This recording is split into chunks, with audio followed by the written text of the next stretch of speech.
বলেছি যে দোয়াটি আপনি একবার পাঠ করবেন, আপনার জীবনের যত পেরেশানি, টেনশন এবং অভাব অনটন সব কিছু দূর হয়ে যাবে। নিয়মিত যদি আপনি এই আমলটি করতে পারেন, আল্লাহ পাক রব্বুল আলামিন আপনার সমস্ত পেরেশানি দূর করে দেবেন। আপনার জন্য রয়েছে চমক উপহার। এমন একটি আমল রয়েছে যে আমলটি আপনি যদি পড়তে পারেন, দুনিয়া এবং আখিরাত, পেরেশান এবং রিজিকের সব কিছু থেকে আল্লাহ পাক রব্বুল আলামিন আপনাকে দান করবেন, সব কিছু আপনার হয়ে যাবে। দুনিয়ার মাথার বোঝারি নিয়ে আপনি রাস্তায় চলতেছেন, আপনি হতাশা হয়ে গেছেন, ঋণগ্রস্ত হয়ে গেছেন, মানুষের কাছে যান কিন্তু মানুষ সেটা পরিশোধ করে না, আল্লাহর কাছে চান, আল্লাহ সেটা পরিশোধ করে দেবেন যদি এই নিয়মে আপনি চাইতে পারেন। আল্লাহ রাসূল সাল্লাল্লাহু আলাইহি ওয়াসাল্লাম, নবী করিম সাল্লাল্লাহু আলাইহি ওয়াসাল্লাম বলেন, একবার এক সাহাবী, তার নাম হলো উমামা রাদিয়াল্লাহু তাআলা আনহু, অসময়ের মধ্যে মসজিদের মধ্যে এসে বসে রয়েছে। আল্লাহ রাসূল সাল্লাল্লাহু আলাইহি ওয়াসাল্লাম মসজিদে উপস্থিত ছিলেন। আবু উমামাকে জিজ্ঞেস করলো, হে আবু উমামা, অসময়ে, এখন তো কোনো নামাজের সময় নয়, তুমি কেন এখন মসজিদে এসে বসে রয়েছ? তোমার কি কারণ, সেটা কি আমি জানতে পারি? আবু উমামা বলে, ইয়া রাসূলুল্লাহ, ইয়া হাবিবাল্লাহ, আমার টেনশন পেরেশানি, আমার ঋণ, মাথা বোঝা ঋণ নিয়ে চলতে পারতেছি না, এই জন্য আমি অসময়, এখন নামাজের সময় নয়, আমি মসজিদে এসে বসে রয়েছি। ইয়া রাসূলুল্লাহ, আল্লাহ রাসূল ডাক দিয়ে বলল, ও আবু মামা, আমি তোমাকে এমন কয়েকটি বাক্য কি শিখিয়ে দেব না, যে বাক্যগুলো তুমি যদি সকাল সন্ধ্যা পাঠ করো তাহলে তোমার ঋণ, তোমার পেরেশান দূর হয়ে যাবে। আল্লাহু আকবার, আল্লাহু আকবার।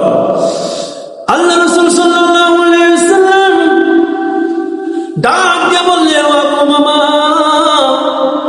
দুনিয়ার কোনো রাজা বাদশা নাই, দুনিয়ার কোন ব্যক্তি নাই যে তোমার এই ঋণ পরিশোধ করবে, এই টেনশন থেকে তোমাকে মুক্ত করে দেবে। আমি তোমাকে আজকে এমন একটি দোয়া শিখিয়ে দেব, যে দোয়াটি তুমি যদি পাঠ করো, আল্লাহ পাক রব্বুল আলামিন তোমার পেরেশান এবং ঋণ থেকে মুক্ত করে দেবেন। সুবহানাল্লাহ। আবু উমামা ডাক দিয়ে বলল, ইয়া রাসূলুল্লাহ, ইয়া হাবিবাল্লাহ, আমি তো এরকমই চাইতেছি, আপনি যদি আমাকে সেই দোয়াটি শিখিয়ে দিতেন। আবু উমামা রাদিয়াল্লাহু তাআলা আনহুকে আল্লাহ রাসূল সাল্লাল্লাহু আলাইহি ওয়াসাল্লাম ওই দোয়াটি শিখিয়ে দিলেন, এবং কিছুদিন যেতে না যেতেই আবু উমামা তার ঋণ তো পরিশোধ করেছে, তার টেনশন তো পরিশোধ, টেনশন থেকে তো মুক্তি হয়ে গেছে। তার এত টাকা হয়েছে, এত টাকা হয়েছে, মানুষ অবাক হয়ে গেছে, তার এত টাকা কোথায় থেকে নিয়ে আসলো? সে তো গরিব ছিল, ঋণগ্রস্ত ছিল, আজকে সে এত বড় লোক কিভাবে হয়ে গেল? কিছুদিন পরে যখন আল্লাহ রাসূল সাল্লাল্লাহু আলাইহি ওয়াসাল্লামের সঙ্গে দেখা হয়, আবু উমামাকে জিজ্ঞেস করে, আবু উমামা, তোমার কি অবস্থা? আবু উমামা রাদিয়াল্লাহু তাআলা আনহু ডাক দিয়ে বলে, ইয়া রাসূলুল্লাহ, ইয়া হাবিবাল্লাহ, আপনার সেই দোয়া শিখিয়ে দেওয়ার কারণে, সেই দোয়া শিখিয়ে দেওয়ার পর থেকে আমি সকাল বিকাল যখন কয়েকদিন পাঠ করলাম, আমার পেরেশান, টেনশন, আমার ঋণ, আমার সম্পূর্ণ ঋণ এবং যা সম্পদ, যা পেরেশানি ছিল, যা আমার ঋণগ্রস্ততা ছিল, সব পরিশোধ হয়ে যাওয়ার পর এখন আমি অনেক টাকার মালিক হয়ে গিয়েছি। সুবহানাল্লাহ। সে দোয়াটি শেখা দরকার আছে কিনা? আমি আপনাদেরকে এই দোয়াটি শিখিয়ে দেব। সকাল বিকাল যদি আপনি পাঠ করতে পারেন, আল্লাহ পাক রব্বুল আলামিন আপনার ঋণ পরিশোধ করে দেবেন, পেরেশানি দূর করে দেবেন, টেনশন দূর করে দেবেন। আপনি এই দোয়াটি সুন্দর করে পাঠ করবেন। পাঠ করার আগে সুন্দর করে ইস্তিগফার পাঠ করবেন। আস্তাগফিরুল্লাহ, ইন্নাল্লাহা গফুরুর রহিম। যে কোনো দুরূদ শরীফ পাঠ করতে পারেন। আল্লাহুম্মা সাল্লি আলা মুহাম্মাদিন নাবিয়্যিল উম্মি ওয়া আলা আলিহি ওয়া আসহাবিহি। যে কোনো ইস্তিগফার করতে পারেন। আস্তাগফিরুল্লাহ আস্তাগফিরুল্লাহ। এভাবে আপনি দুরূদ শরীফ ইস্তিগফার পাঠ করার পরে এই দোয়াটি প্রতিদিন পাঠ করবেন, সকালে এবং বিকালে।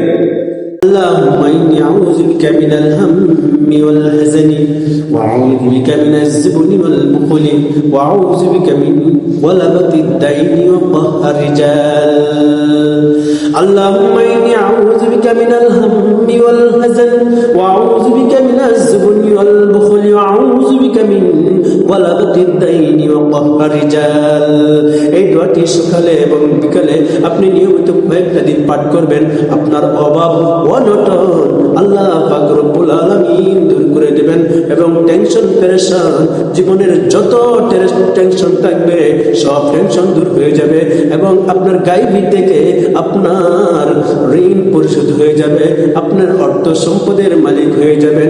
মানুষের শত্রুতা আপনার সাথে করতে পারবে না, কোনো হিংস্র কোনো শয়তান আপনাকে ধোঁকা দিতে পারবে না, কোনো মানুষ আপনাকে কোনো ক্ষতি করতে পারবে না। অতএব এই দোয়াটি আপনি সকাল বিকাল আপনি পড়ার চেষ্টা করবেন এবং দুরূদ শরীফ পাঠ করবেন, ইস্তিগফার পাঠ করবেন এবং এই দোয়াটি নিয়মিত সকাল বিকাল পাঠ করবেন। আল্লাহুম্মা ইন্নী আউযু বিকা মিনাল হাম্মি ওয়াল হাযানি ওয়া আউযু বিকা মিনাজ যুবনি ওয়াল বুখলি ওয়া আউযু বিকা মিন ওয়ালাবাতিদ দাইনি ওয়া কহরি রিজাল। এরপরে আবার আস্তাগফিরুল্লাহ পড়বেন। আস্তাগফিরুল্লাহ রাব্বি মিন কুল্লি যামবি ওয়া আতুবু ইলাইহি লা হাওলা ওয়ালা কুওয়াতা ইল্লা বিল্লাহিল আলিয়্যিল আযীম। যে কোনো একটি দুরূদ শরীফ পড়বেন। আল্লাহুম্মা সাল্লি আলা মুহাম্মদ সাল্লাল্লাহু আলাইহি ওয়াসাল্লাম অথবা নামাজের যে দুরূদ শরীফ দুরূদে ইব্রাহিম, এই দুরূদে ইব্রাহিম আপনি পড়তে পারেন। আল্লাহুম্মা সাল্লি আলা মুহাম্মাদিন ওয়া আলা আলি মুহাম্মাদ কামা সাল্লাইতা আলা ইব্রাহিম ওয়া আলা আলি ইব্রাহিম ইন্নাকা হামিদুম মাজিদ। আল্লাহুম্মা বারিক আলা মুহাম্মাদিন ওয়া আলা আলি মুহাম্মাদ কামা বারাকতা আলা ইব্রাহিম ওয়া আলা আলি ইব্রাহিম ইন্নাকা হামিদুম মাজিদ।